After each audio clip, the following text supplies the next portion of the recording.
रत्नाकराधौतपदां हिमालयकिरीटिनीं ब्रह्मराजर्षिरत्नाढ्यां वन्दे భారతమాతరం.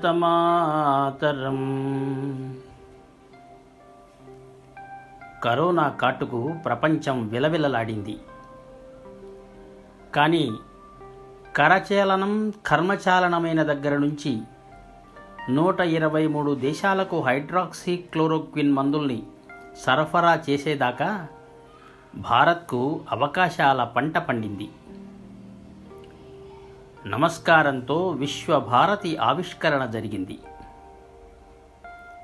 ప్రకృతిని తల్లిగా భావించిన దేశం మనది. తల్లిని సేవించడం తప్ప శోషించడం మనకు తెలియదు. ప్రకృతి ఒక విజ్ఞానం.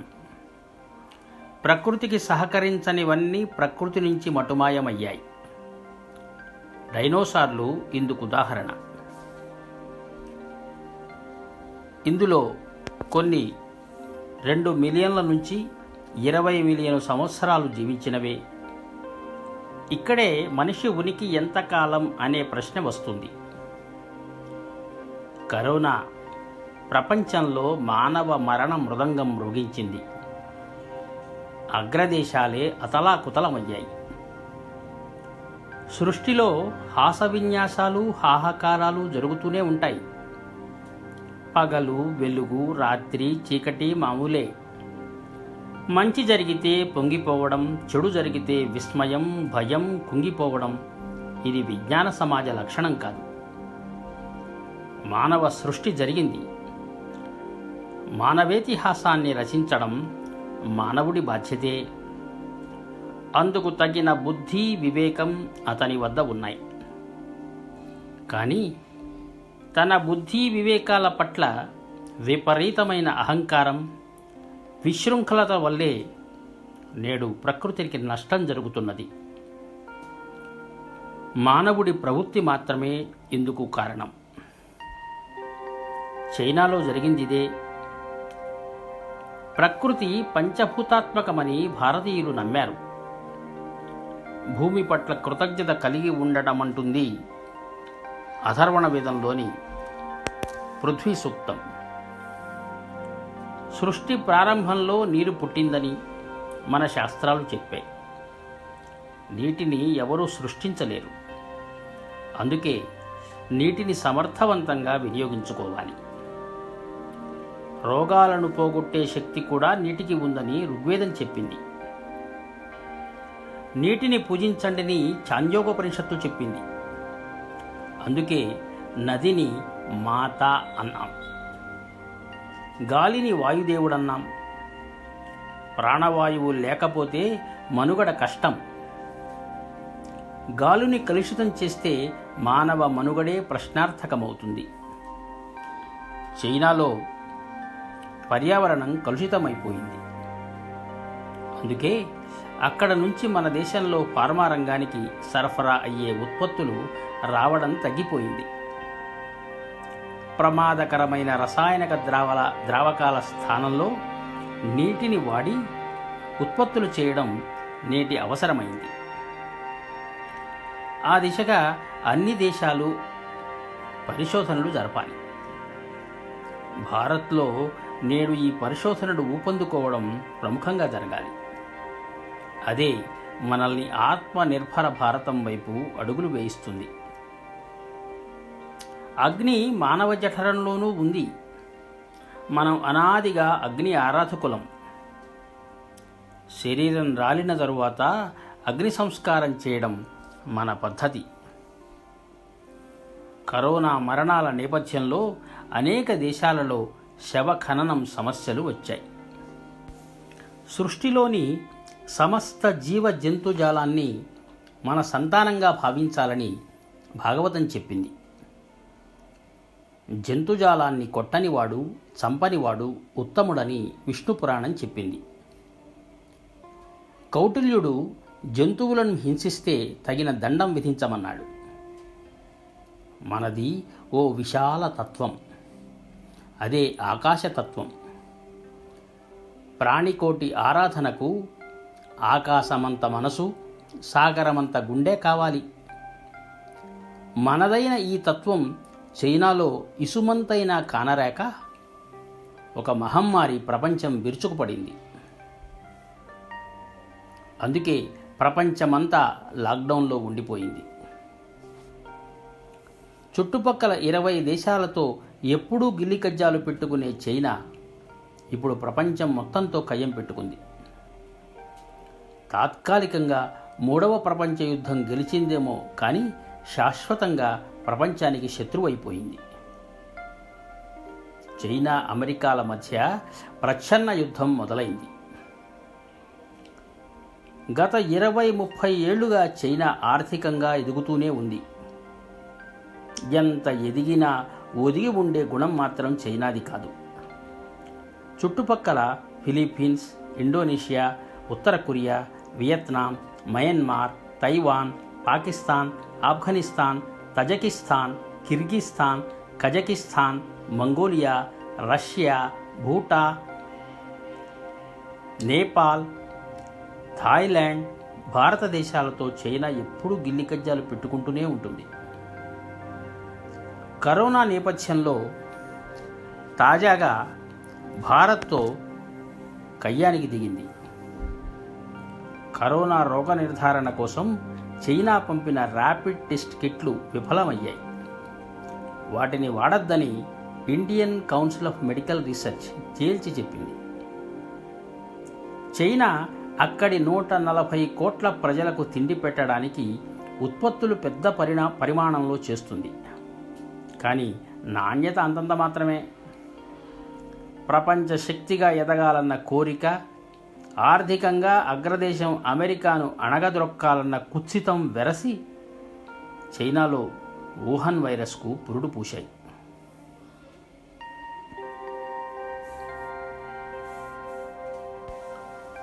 గత 3 నెలలుగా ప్రపంచమంతా లాక్డౌన్లో ఉండిపోయింది.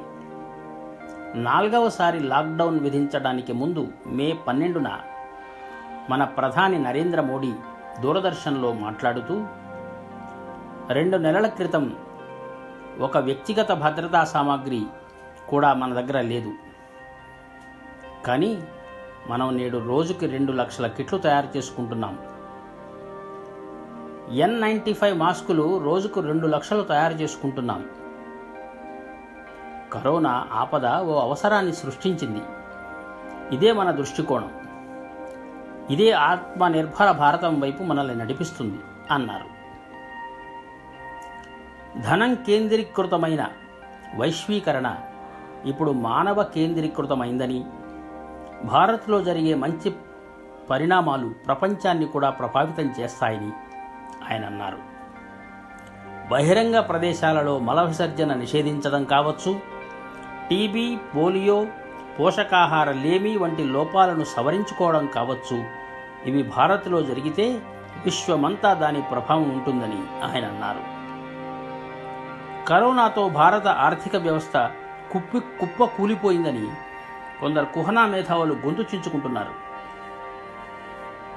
భారతదేశ ప్రజల జీవన స్థితిగతులు, ఆవేశ అభినివేశాలు తెలిసిన వారెవరూ ఇలా మాట్లాడరు. ఉల్లిపాయతో పచ్చి రొట్టె కలిపి తిని ఆరోగ్యంగా బతుకుతున్న బహుసంఖ్య భారతీయ సమాజం మన వద్ద ఉంది. ఏమీ లేకపోయినా మామిడికాయ పచ్చడి, పెరుగున్నంతో కడుపు నింపుకునే సత్తా భారతీయులకుంది. పిజ్జాలు, బర్గర్లు దొరక్కపోతే బెంబేలెత్తిపోయే సమాజం కాదిది. అలాగని మనం లేనివాళ్లం కాదు. కరోనా వంటి విపత్కర స్థితిలో కూడా మన రైతులు ఈసారి 34% అధికంగా ధాన్యం ఉత్పత్తి చేశారు. కరోనా నేపథ్యంలో చైనాలో ఇప్పటికే 2-3 లక్షల కంపెనీలు మూతపడ్డాయి. ఆ కంపెనీలలో ఉద్యోగులందరికీ జీతభత్యాల లెక్కలు తేల్చి ఇంటికి పంపుతున్నారు. ఇప్పటికే మన దేశంలో 5.2 లక్షల కోట్ల విలువ చేసే వస్తువులను చైనా నుంచి మనం కొనుగోలు చేస్తున్నాం. కానీ మన దేశం నుంచి కేవలము 1.2 లక్షల కోట్ల ఎగుమతులు మాత్రమే చైనాకు చేరుతున్నాయి. సుమారు 4 లక్షల కోట్ల ఈ వాణిజ్య లోటు చైనాను బలోపేతం చేస్తోంది. చైనా ప్రభుత్వం ఇప్పటికే అక్కడి ప్రజల ఆగ్రహాన్ని చవిచూసింది. ప్రజలను తమ వైపుకు తిప్పుకునేందుకు చైనా భారత్ సరిహద్దుల్లో ఉద్రిక్తతలు సృష్టిస్తోంది. అంతర్జాతీయ వ్యాపార నియమాల ప్రకారం ఒక దేశం మరొక దేశ ఉత్పత్తులను బహిష్కరించమని చెప్పడం ప్రభుత్వాల స్థాయిలో సాధ్యమయ్యేది కాదు. కానీ 130 కోట్ల దేశ ప్రజలు నిర్ణయిస్తే ఇది సాధ్యమవుతుంది. కేంద్ర ప్రభుత్వం ఇచ్చిన 20 లక్షల కోట్ల ఆర్థిక సహాయంలో 3 లక్షల కోట్లు స్వదేశీ పరిశ్రమలకు ఊతమిచ్చేదే. లోకల్ మన వోకల్ కావాలన్నారు మోడీ. స్థానిక ఉత్పత్తులను గురించి మాత్రమే మనం మాట్లాడాలని దాని అర్థం. కరోనా కారణంగా వచ్చిన ఈ విపత్కర పరిస్థితిని ఎదుర్కొనేందుకు గత 2 నెలల నిర్బంధ కాలంలో కావలసిన ఆరోగ్య వ్యవస్థకు సంబంధించిన ఏర్పాట్లు అన్ని ప్రాంతాలలో జరిగి ఆరోగ్య కార్యకర్తలు, డాక్టర్లు తయారైన కారణంగా మరణాల సంఖ్య తగ్గడం, కోలుకున్న వారి సంఖ్య పెరగడం వల్ల నిర్బంధాన్ని సడలిస్తూ కేంద్రం నిర్ణయం తీసుకుంది. మనకున్న వ్యవస్థతో కరోనాను ఎదుర్కొనగలగన్న ధీమా లభించడం మన ప్రజల ఆత్మవిశ్వాసాన్ని పెంచడమే అవుతుంది. మన ఆరోగ్యం మనం చక్కబెట్టుకోగలగడం అన్న నమ్మకమే ఆత్మనిర్భర భారత్ దిశగా మనం కదలడం అవుతుంది. కరోనాను ఎదుర్కొనే సత్తా భారత్కు ఉంది. మన శుచి, శుభ్రత, సంస్కృతి, ఆహారపు అలవాట్లే మనకు శ్రీరామ రక్ష. తినడం కోసమే మనం పుట్టలేదు. అందుకే మితాహారంతో రోగాలు రావు. ఆహారంలో పసుపు వాడడం వల్లనే భారతీయులు ఆరోగ్యంగా ఉంటారని ఓసారి కెనడా నుంచి వెలువడే వారపత్రిక సౌత్ ఏషియన్ పోస్ట్ వ్యాఖ్యానించింది. మన యోగా కూడా మనకు బలం. రోగాలు దరిచేరవు. ప్రపంచానికి భారత్ అందించిన పైసా ఖర్చులేని వైద్య పద్ధతి యోగా. చైనా వారి టిక్టాక్కు ప్రత్యామ్నాయంగా భారత్లో మిత్రోన్ యాప్ను ఇప్పటికే 50 లక్షల మంది డౌన్లోడ్ చేసుకున్నారు. చైనా ఉత్పత్తులు కొనడం భారతీయులు మానేశారు. దానితో చైనా ఇప్పుడు మేడ్ ఇన్ పిఆర్సి అని తన వస్తువులపై ముద్రిస్తోంది. పిఆర్సి అంటే పీపుల్స్ రిపబ్లిక్ ఆఫ్ చైనా అని అర్థం. వ్యాపారం పైన ప్రపంచంలో అనేక చోట్ల పెట్టుబడులు పెట్టింది చైనా. క్రమంగా అవసరమైతే వాటిని సైనిక స్థావరాలు కూడా మార్చేస్తుంది. కనుక చైనాకు వ్యాపారమే ఆయుధమైతే మన దేశ పౌరులు కూడా చైనా వ్యాపారాన్ని దెబ్బతీసేందుకు ప్రయత్నించాలి. ఇందుకు చేయాల్సిందల్లా చైనా ఉత్పత్తులు, వస్తువులు కొనడం మానేయాలి. చైనా సాఫ్ట్వేర్ను మన ఫోన్ నుంచి వారంలో, మన జీవితం నుంచి చైనా హార్డ్వేర్ను ఓ ఏడాదిలో తీసేయమని సోనం వాంగ్చుక్ లడక్ నుంచి పిలుపునిచ్చారు. సోనం వాంగ్చుక్ భారతీయ ఇంజనీరు, పరిశోధకుడు, విద్యా సంస్కరణలకు ఆద్యుడు. ఈయన 400 పేటెంట్ల మీద మేధో హక్కులు కలిగి ఉన్నాడు. ఓ స్వామీజీ చెప్పినట్లు చైనాలో హోలీ పండుగ లేదు, కానీ మనకు రంగులు అక్కడి నుంచే వస్తాయి. దీపావళి లేదు, కానీ టపాకాయలు అక్కడి నుంచే వస్తాయి. రక్షాబంధన్ లేదు, కానీ రాఖీలు అక్కడి నుంచే వస్తాయి.